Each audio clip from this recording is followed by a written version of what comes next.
الحمد للہ رب العالمین والعاقبۃ للمتقین والصلاة والسلام علی رسولہ محمد وعلی آلہ واصحابہ اجمعین اما بعد اعوذ باللہ من الشیطان الرجیم بسم اللہ الرحمن الرحیم ویسألونک عن المحیض صدق اللہ العظیم۔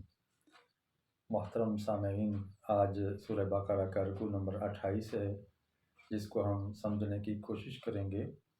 اس رکوع کے اندر اللہ رب العزت نے 4 چیزیں بیان فرمائی ہیں، اور ان چاروں چیزوں کا تعلق حقوق نسواں سے ہے، عورتوں کے حقوق۔ اسلام نے ہی عورتوں کو مکمل حقوق عطا فرمائے ہیں۔ کسی اور دین، ازم، نظام کے اندر عورتوں کو وہ امن اور سکون اور تحفظ حاصل نہیں ہے جو دین نے، اسلام نے اس کو دیا ہے۔ سب سے پہلی چیز اللہ رب العزت نے فرمائی ہے کہ جب عورتیں حیض اور ماہواری کے ایام میں ہوں تو ان کو تکلیف نہ دو، پریشان نہ کرو، ان کے قریب نہ جاؤ، بلکہ اعتزال برتو، دور رہو۔ نمبر 2، جو لوگ اپنی بیویوں کے پاس نہ جانے کی قسم کھا لیتے ہیں، ایلا کرتے ہیں، ان کو چاہیے کہ وہ اپنی قسم توڑیں اور بیوی کے حقوق ادا کریں۔ تیسری چیز ہے کہ عورت کے پاس آپ جائیں، یہ آپ کی کھیتی ہے، جس طرح کسان کھیتی میں جاتا ہے فصل بونے اور کاشت کرنے کے لیے، تو عورتوں کے ساتھ صرف لطف اندوز نہیں ہونا، بلکہ اس سے اولاد حاصل کریں اور اس کی بہترین تربیت کریں اور اپنی نسل آگے بڑھائیں۔ چوتھی چیز اللہ رب العزت نے فرمائی کہ اگر کسی کو آپ اپنے پاس رکھنا نہیں چاہتے ہیں، نباہ نہیں ہو رہا، تو اس کو بھلے طریقے سے طلاق دیں، بونڈے طریقے سے اس کو معلق نہ رکھیں، لٹکائے نہ رکھیں، بلکہ اس کو اچھے انداز سے رخصت کر دیں تاکہ وہ کسی اور گھر میں جا کے اپنی باقی زندگی گزار سکے۔ تو یہ 4 چیزیں اس رکوع کے اندر بیان ہوئی ہیں۔ آئیے اس کا ہم ترجمہ اور جستہ جستہ تفسیر بھی کرتے ہیں۔ سورہ بقرہ کی آیت نمبر 222 میں اللہ رب العزت نے فرمایا کہ صحابہ اور مسلمان آپ سے سوال کرتے ہیں کہ حیض کے بارے میں کیا حکم ہے، حیض کے ایام میں، ماہواری کے ایام میں بیوی کے پاس جانے کا کیا حکم ہے۔ یہود حیض کے ایام میں اپنی بیویوں کو چھوتے تک نہیں تھے، ان کا کھانا پکا ہوا نہیں کھاتے تھے، اچھوت بنا رکھا تھا، اور یہی حالت ہندوؤں کی اور مشرکین مکہ کی تھی۔ تو اللہ تعالیٰ نے اس کا حکم نازل فرمایا، قل هو اذن، فرما دیجئے کہ یہ اذیت کے دن ہوتے ہیں، پریشانی کے دن ہوتے ہیں، فاعتزلوا النساء فی المحیض، تو حیض کے ایام میں عورتوں سے دور رہو، ولا تقربوہن حتی یطہرن، اور ان کے قریب نہ جاؤ یہاں تک کہ وہ پاک ہو جائیں۔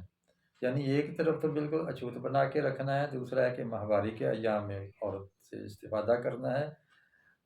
نہ افراط ہے نہ تفریط ہے، بلکہ اس میں آپ بچ بچ کے رہیں اور ایک حد کے اندر رہیں۔ یہاں اللہ نے لا تقربو کا لفظ جو استعمال کیا، اس کا مطلب یہ نہیں ہے کہ اس کے قریب بھی نہیں جانا، یہ کہ استعارہ ہے، کنایہ ہے۔ اللہ تعالیٰ یہ خانگی جو معاملات ہوتے ہیں زن و شو کے، اس کو اشاروں کے نامے میں بیان کرتا ہے۔ مراد ہے کہ آپ مجامعت نہیں کریں گے، باقی آپ بیٹھ سکتے ہیں، اٹھ سکتے ہیں اور کام لے دے سکتے ہیں۔ فَإِذَا تَطَهَّرْنَ فَأْتُوهُنَّ مِنْ حَيْثُ أَمَرَكُمُ اللَّهُ، جب وہ طہر میں آ جائیں، طہارت اختیار کر لیں، غسل کر لیں اور وہ ایام گزر جائیں، تو پھر آؤ ان کے پاس جہاں سے اللہ نے تمہیں آنے کا حکم دیا ہے۔ تو جو صحیح جگہ ہے تمتع اختیار کرنے کی، وہی طریقہ اختیار کرو۔ ان اللہ یحب التوابین ویحب المتطہرین، اللہ تعالیٰ توبہ کرنے والوں کو پسند فرماتے ہیں اور پاکیزہ رہنے والوں سے محبت کرتے ہیں۔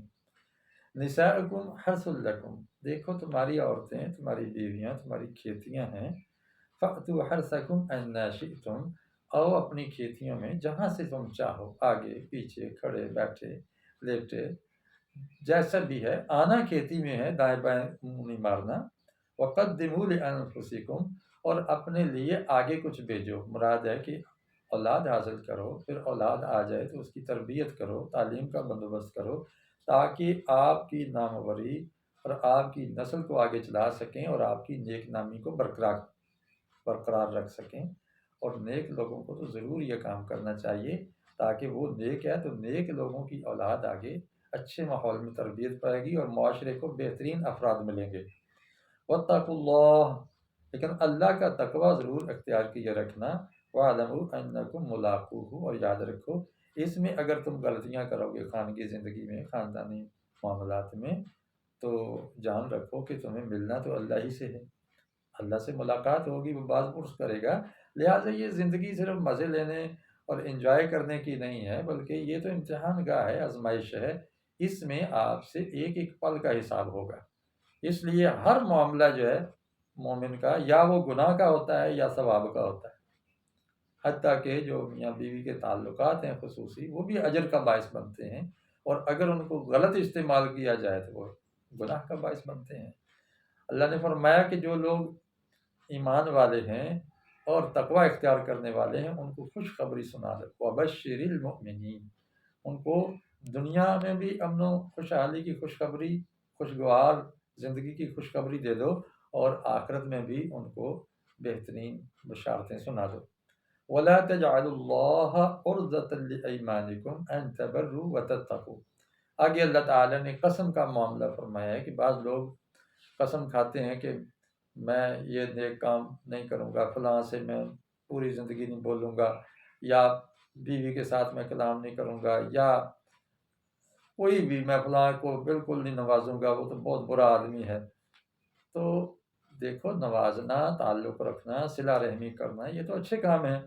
اس سے دور رہنے کے لیے جو قسم کھائی جائے گی، یہ لغو قسم، ناجائز قسم ہے، اس کو توڑنا واجب اور ضروری ہے۔ آپ اس کو توڑیں گے اور کفارہ ادا کر کے وہ نیکی کا کام جاری رکھیں گے۔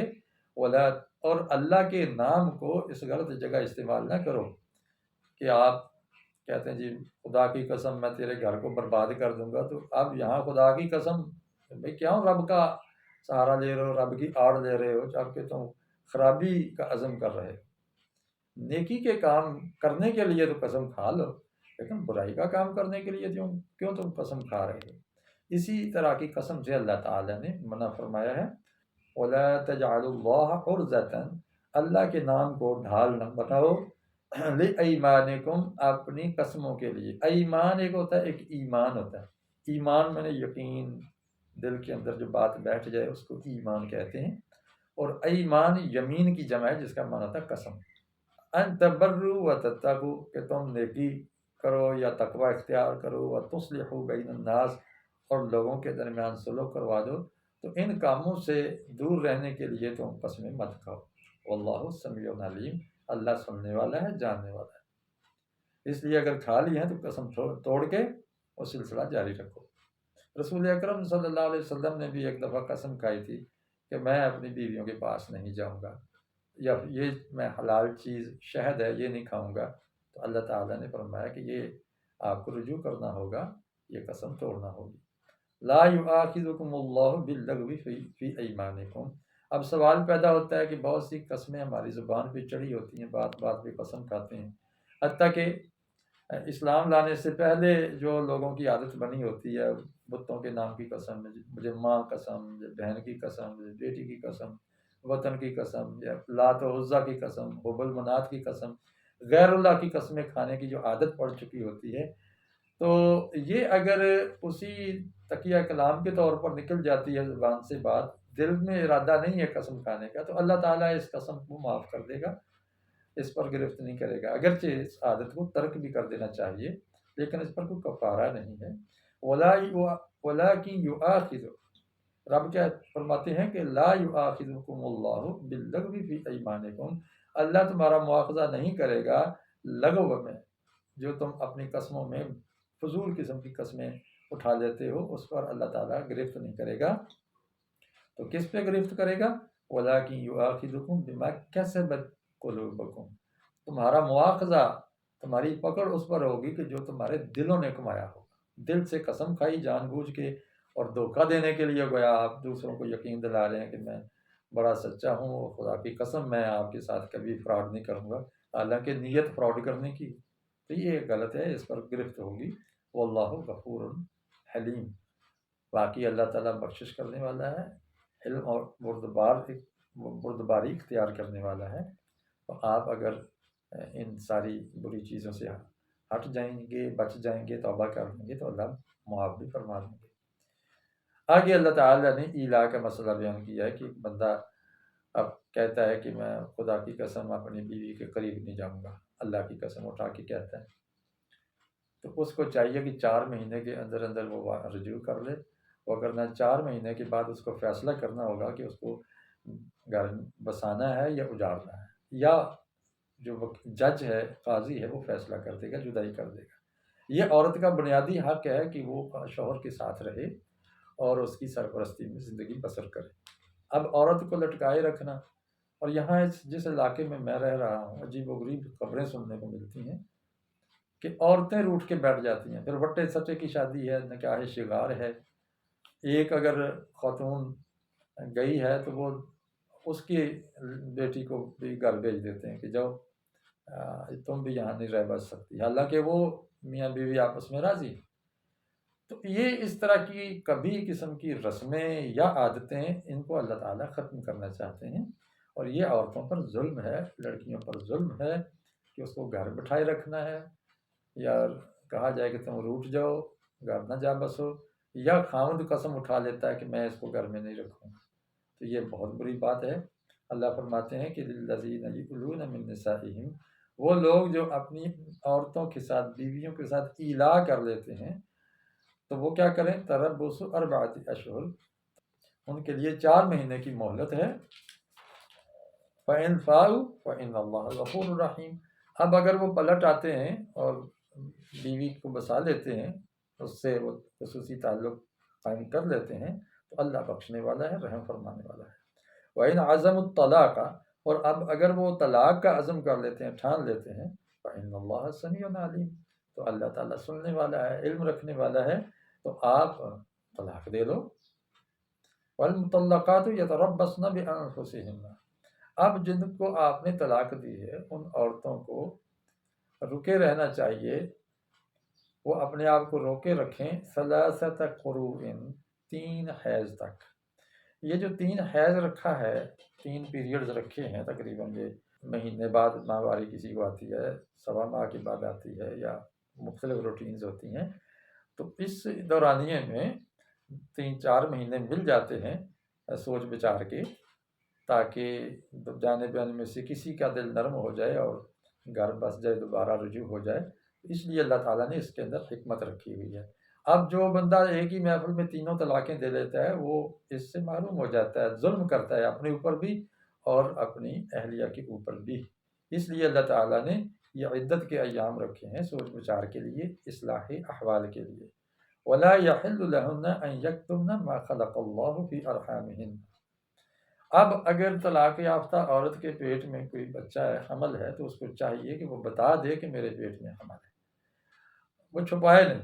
لا یحل، حلال نہیں ہے، لہن، ان متعلقہ عورتوں کے لیے، ان یکتمنا، کہ وہ چھپائے رکھیں، ما خلق اللہ فی ارحامہن، جو اللہ نے پیدا کر دیا ہے ان کے ارحام کے اندر، پیٹ کے اندر، کیونکہ پھر عدت مختلف ہو جاتی ہے کہ اگر حمل ہو جائے تو پھر وضع حمل تک یہ عدت ہوتی ہے، جب تک بچہ پیدا نہیں ہوتا تب تک یہ جدائی نہیں ہوتی۔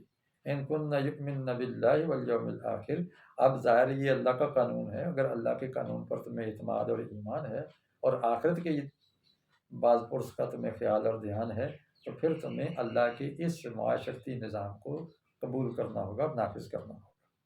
وَبُعُولَتُهُنَّ أَحَقُّ بِرَدِّهِنَّ فِي ذَلِكَ إِنْ أَرَادُوا إِصْلَاحًا، تو وہ اس عدت کے دوران میں انہیں پھر اپنی زوجیت میں واپس لے لینے کے حقدار ہیں، کیونکہ اب ان کی اولاد ہونے والی ہے، اور اب جب اولاد ہو جاتی ہے تو رشتہ اور زیادہ پختہ ہو جاتا ہے، اور پھر اولاد کی وجہ سے بندہ بہت کچھ برداشت کرتا ہے، تحمل آ جاتا ہے۔ اللہ تعالیٰ نے اولاد کی نعمت کے اندر ایک ایسا جوڑ رکھا ہوا ہے۔ فرمایا کہ وَلَهُنَّ مِثْلُ الَّذِي عَلَيْهِنَّ بِالْمَعْرُوفِ، عورتوں کے لیے بھی معروف طریقے پر ویسے ہی حقوق ہیں جیسے مردوں کے حقوق ان پر ہیں۔ دیکھو اللہ تعالیٰ کس طرح مساوات رکھتا ہے، جس طرح مردوں کے عورتوں پر حقوق ہیں اسی طرح عورتوں کے مردوں پر حقوق ہیں۔ اب اسلام تو اتنے حقوق دے رہا ہے عورتوں کو، تو عورتوں کو واویلا کرنے کی ضرورت نہیں، بلکہ ان کو یہ واویلا کرنا چاہیے کہ مرد ہمارے حقوق ادا کریں، وہ اس پر شور نہ مچائیں جی ہمیں آزاد کریں اور ہمیں کسی شیلٹر کی، کسی سرپرست کی ضرورت نہیں ہے، ہم میرا جسم میری مرضی، اس کی بجائے اللہ نے جو ان کو حقوق دیے ہیں اس کے مطالبے کریں، اپنی حکومتوں سے، اپنی عدالتوں سے مطالبے کریں، اور عدالتوں اور حکومتوں کا کام ہے کہ وہ اللہ کی اس دیے ہوئے جو فیملی لاز ہیں ان کو نافذ کریں۔